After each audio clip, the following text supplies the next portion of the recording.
Hello. It's the end of quarter two already. We're already moving into quarter three, which is disgusting, both in theory, but also because it is so hot here. It is so hot, and I will not stop complaining about it. So we need to get this done so that I can turn all of my fans back on. So as always, quarter two in film, brought to you by Letterboxd and cute obsessive personality quirks. So in quarter two, I watched 51 movies, 10 in April, which is very, very low, 21 in May, and 20 in June. We actually raised the new watch rate this quarter, and it is now up to 76%. So 76% of all the movies that I've watched this year have been new to me watches. These are the first time that I have ever seen them. The total count for the year so far is 119 in total, which means that 91 of those have been new watches. I also added a new little count here. 22 of them have been in theaters or in screenings. I didn't do the count for the first quarter, so I'm not totally sure, but I think that this is probably a little bit lower than it would have been the first quarter, because honestly just not as many new movies that I have been interested in seeing have come out in the last 3 months, and there's not a ton looking forward that I'm excited to for the rest of the year, except for Twisters, which comes out next week. I'm so excited. I've had my tickets for over a month now. I plan to get all of the merchandise, the popcorn bucket and the cup and everything. My family religiously rewatched Twisters when I was a kid. The dialogue from that movie is still to this day things that we say like weekly. I absolutely love that movie. I have such fond memories of it, and I hadn't watched it in a couple of years, and so I was nervous that it wouldn't hold up. But I rewatched it last quarter, and I was so pleasantly surprised that it is honestly still so good. Yes, the CGI is spotty in a couple of frames, but for the most part, it looks really good for being the first movie to be put out on DVD, which I think is really cool. But it still was so good. I loved the dynamic between all of the characters.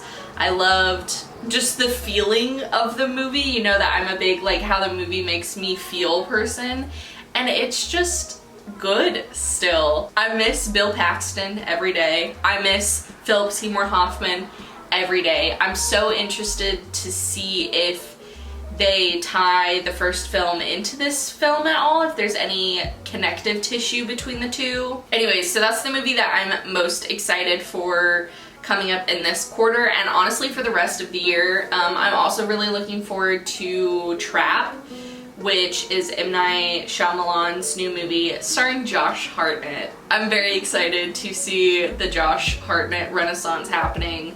I watched a lot of his movies growing up. My mom loved him, and it just looks like a good old classic thriller. So I'm excited for that one. Anyways, I'm sure that there are lots of other ones. Obviously, I'll go see a lot.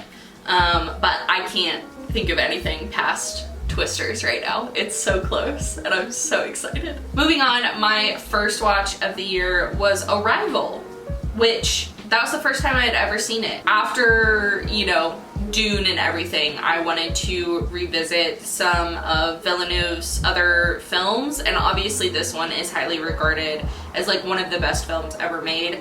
I did like it. I love the heart behind it, the idea of how the film is structured in order to make you feel certain ways about certain characters. I absolutely loved. Besides that, honestly, Amy Adams just doesn't do it for me. She's one of my least favorite actresses, to be completely honest, and I know a lot of people will disagree with that. I know that there's been a huge like Oscar campaign, like why doesn't she have her Oscar yet?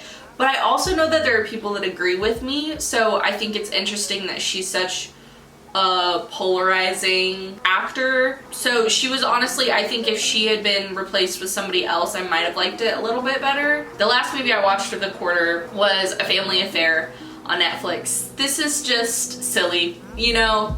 I don't think it's meant to be like a really good movie. It's just fun to watch. I had a good time. Zac Efron, you know. I don't know. I saw people talking about it on like a talk show or something. They were like, this is the worst movie that's ever been made. And I was like, you clearly don't watch enough movies. I hate to be that person, but you don't watch enough movies, because this was fine. This next slide, as per last quarter, takes a little bit of explanation. So every year I make a ranked list on Letterboxd that lists every movie I watched for the first time this year and ranks them in order from my favorite watch to my least favorite watch. The ranked list, as compared to my rating system, has way more to do with like my personal enjoyment of the film. Did I like it? Did I have a good time watching it? Versus my rating system is way more objective, or as objective as I can be, and is way more about like, was the film good or not, or in my opinion. And this is like just the things that I have loved watching the most. I added the little boxes around certain posters this quarter to mark which ones are being added new this quarter. The other films are leftovers from the first quarter. So in first place, we still have Book of Clarence. I'm very excited to rewatch this. I believe it's on Netflix now. Again, it's a movie that I see its flaws. It is not perfect by any means, but I love so many of the actors in it. Lakeith Stanfield and James McAvoy are two of my favorite actors of all time. I also absolutely love RJ Cyler. He'll always have a special place in my heart from me and Earl. I also just love a quirky film. I will always give you your flowers for at least trying to make a film different and explorative. And yeah, I just absolutely love this film, so I'm looking forward to rewatching it. My second new favorite movie of the year was Monkey Man.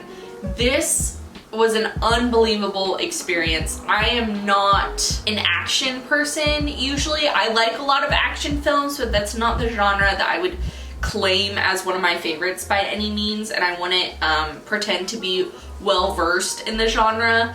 But because of Dev Patel, I was so ready to go see Monkey Man, and I had a phenomenal time. I love the cultural influences and using Indian mythology as the background. I feel like I learned a lot from it. I loved the particular action that he used. I absolutely hate body horror, so there were a few shots that were very hard to watch, that both Josiah and I were like watching through our fingers and covering our ears in the movie theater.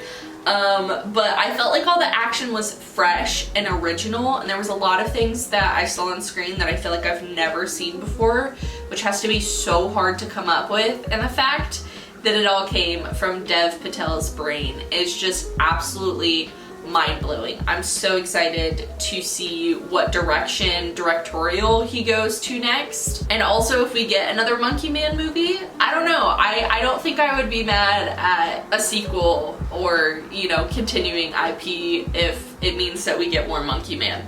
In third place, Tenet. We've talked a lot about this movie, but I just absolutely loved it. I've seen it twice this year. I honestly will probably watch it again before the end of the year. It shot right up there as my second favorite Nolan film after Inception, which I just don't think could be toppled. And fourth place, a new addition, we have The Greatest Hits. Okay, I have to admit to this. It was in theaters for a little bit. My mom sent me the trailer and said, "This looks so cute, are you gonna go see it?" And I was like, no, I'm just not really interested in going to see it. Which is so silly. I don't know why I count myself out of these things, because I love rom-coms. I love them. I love dramedies, is like my favorite genre in the world.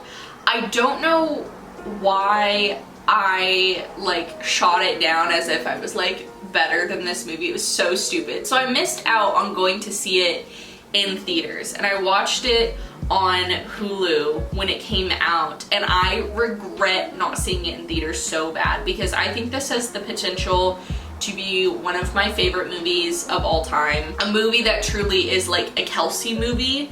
This like bittersweet tone with the important use of music and the contemplation and reflection of different relationships is just like so 100% my thing. It has such a huge heart to it. I loved the performances. I thought everybody was so cute, and I absolutely loved it. I absolutely loved it. Two that were already on the list, The American Society and Dune Part 2. Our next new addition is The Fall Guy. This was just so much fun. Josiah and I went to go see it together. The theater was completely packed. We live in Los Angeles, and so every single person got all of the movie jokes, all of the filmmaking jokes, all of the on-set jokes, and it was so much fun. It is one of my favorite theater experiences that I've ever had. And besides that, like, just chemistry, right? Just chemistry and charisma out the wazoo. Ryan Gosling will continue to be just one of the greatest stars, in my opinion. And it was just fun. The story hardly made any sense. There were a lot of plot holes, but it was fun. It wasn't trying to be anything more than what it is. There were a lot of great needle drops, a lot of fun cameos. I will say that I watched it at home on VOD like a month later, and it wasn't nearly as fun as seeing it in the theater. But I still really enjoyed it. And then a whole bunch that were already on the list: Maestro, Problemista, Origin, American Fiction, and A Ghost Story. If you want to hear me talk about any of those, go watch the first quarter video. And then our last three are three new additions. The first is Femme. This was a hard it's a hard watch. I initially went to see it because George McKay's in it, and he is one of my favorite actors. I think if he continues to get more popular, I think he has the potential to be like one of the greatest living actors, quite honestly. So George is the reason that I went to see it. But Femme is about a young man played by Nathan Stewart Jarrett, who I had never seen before and was absolutely wonderful, who suffers through a like terrible, tragic homophobic attack while he's in drag one night. This obviously leads to a huge bout of depression. It ruins his career. It's starting to crumble his relationships with his friends. And after some time, he runs into like the ringleader of the men that attacked him, played by George McKay, and decides that he's gonna seek out revenge on him. But it's such an interesting twist on revenge because basically, like, without spoiling anything, there are vibes between him and his attacker. And so he uses this idea that maybe this man is homophobic because he's queer against him. He starts dating him in secret, and his ultimate plan is to basically out him, to embarrass him. But then he starts maybe falling in love with his attacker. And so it's a really interesting take on revenge, on like weaponizing, outing someone, on like Stockholm syndrome basically. And I don't know, I thought it was a really poignant look at all of those things and something to really like sit on after you're done and think about for yourself and think through like what the filmmakers meant by using these ideas. So super interesting. The two leads in Nathan and George were absolutely phenomenal. I will say I've never seen George in a role like that, and if I had to see him again in one, it would be too soon.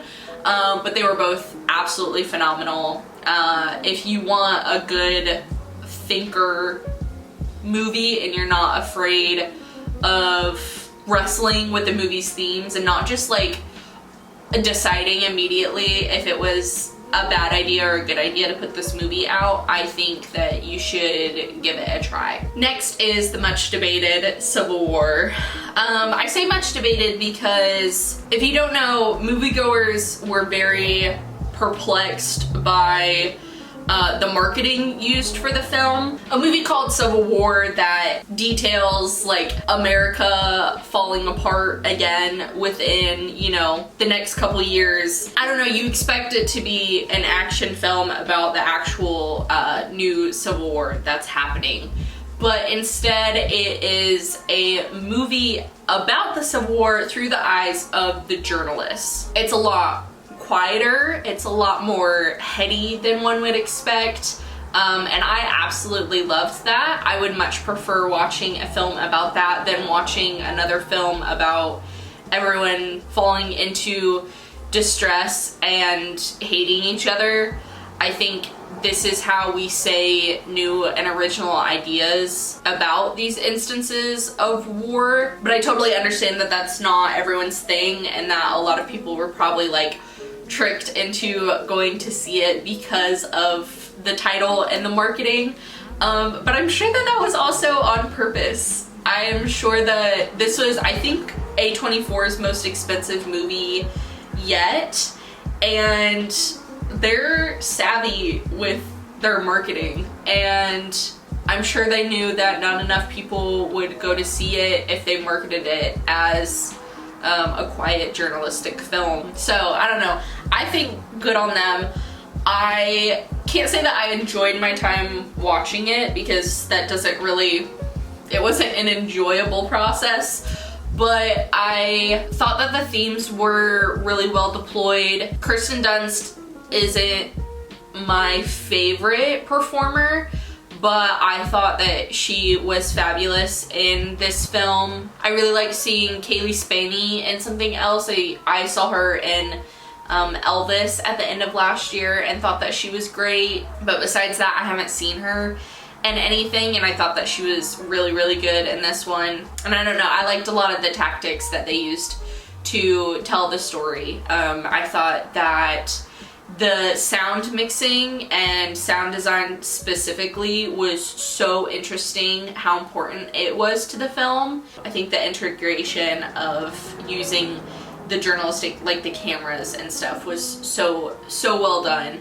And obviously that few minute little pop-up by Jesse Plemons was fabulous. And in the last slot, we have Long Shot. I remember when this film came out and I like rolled my eyes and was like, another one of these. Like, it just like looks so stupid. I can't say that I was like into it or ever thought that I would watch it at all. I'm not a Charlize Theron fan, but the podcast that I listen to, The Big Picture, they have brought it up a few random times and said like, it's actually really, really good. And I was like, okay. So I finally added it to my watch list probably like a year ago, and they were right. It's actually really good. It was very enjoyable. For some reason, Charlize and Seth together made such a great team. I loved their chemistry. I loved the role that she was playing.